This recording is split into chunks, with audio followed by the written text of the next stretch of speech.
calculate the value of t. Let's take a look and see what is happening. So we have f of x, which is equals to log of x base 1 over 3. And then t is the y coordinate of the point 3t. So how do we then determine t? We're just supposed to substitute 3 in f of x, right?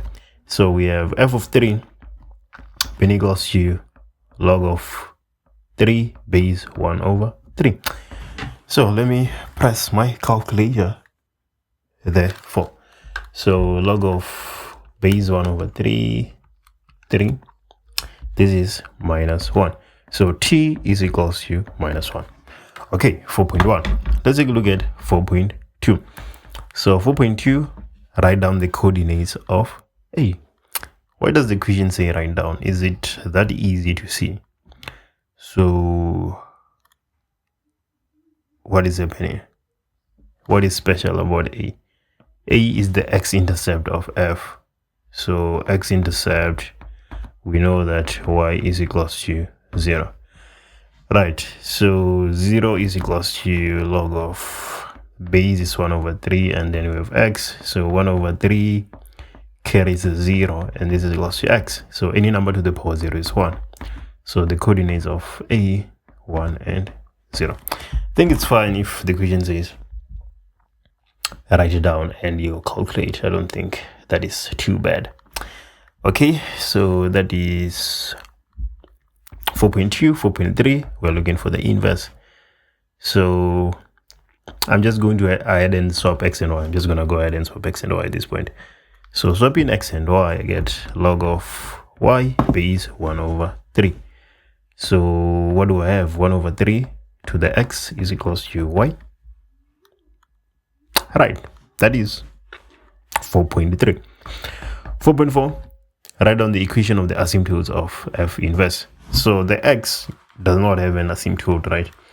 Because it's defined for all values of x.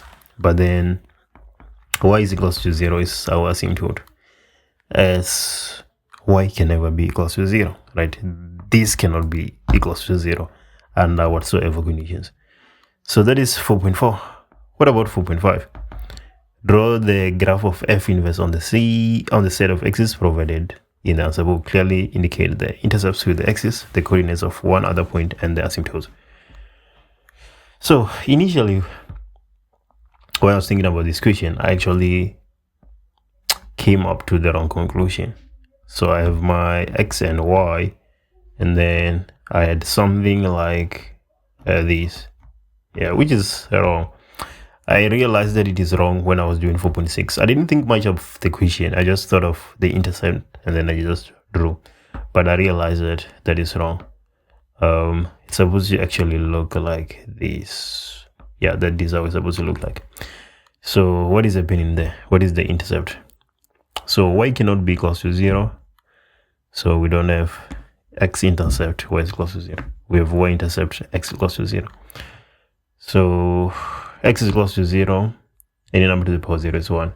So we have 0 and 1 there. And then we need any other point. Oh, okay. So we have 3 and minus 1 here. We have 3 and minus 1, right? We have 3 and minus 1.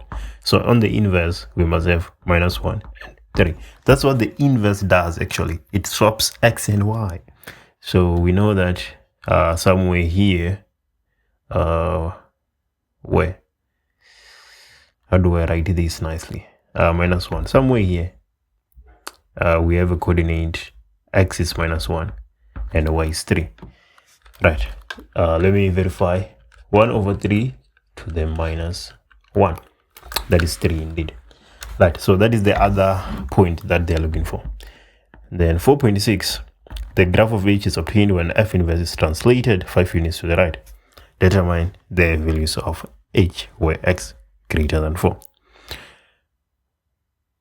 Determine the y values of h where x is greater than 4.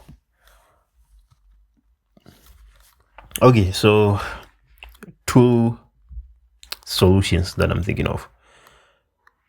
First and foremost, f inverse is 1 over 3 to the x, right? Determine the y values of each where x greater than 4.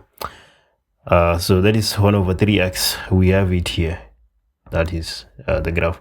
So when we move 5 units to the left, we actually subtract from x. So h is actually, so f inverse is equals to that.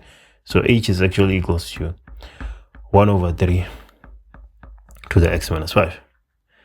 So the values of y where x is greater than 4. So let's find the value of y when x is equals to 4.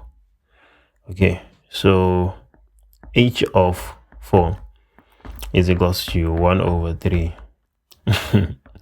4 minus 5. So h of 4 is equals to what? H of 4, is it equals to 3? It's supposed to be equals to 3. So it's equals to 3. So h of 4 is equals to 3. So let's find out what h of 5 is equals to. So h of 5, that will be 5 minus 5, 1. Okay, h of 6, bear with me, you'll see why I'm doing what I'm doing.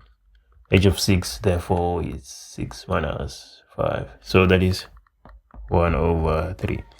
So when the values of x increase greater than 4, it gets smaller and smaller, right? It doesn't get to 0, but it just gets smaller and smaller.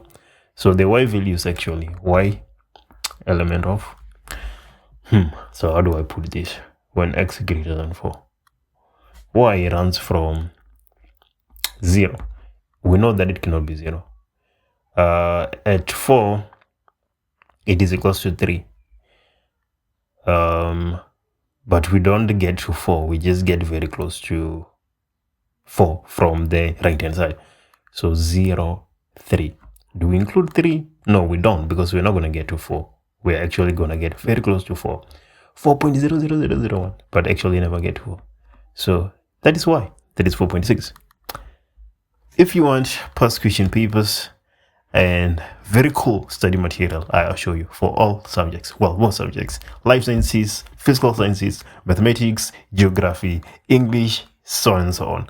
allpastpapers.com. allpastpapers.com. If you like this video, you will definitely love my course. Go ahead and click the link on my bio and you will land on this page. You will not only find the past exam questions, but introduction videos where I break down complex concepts into small pieces that are easy to digest. It is very important in grade 12 to stay ahead of your teacher, and this is what this course is for.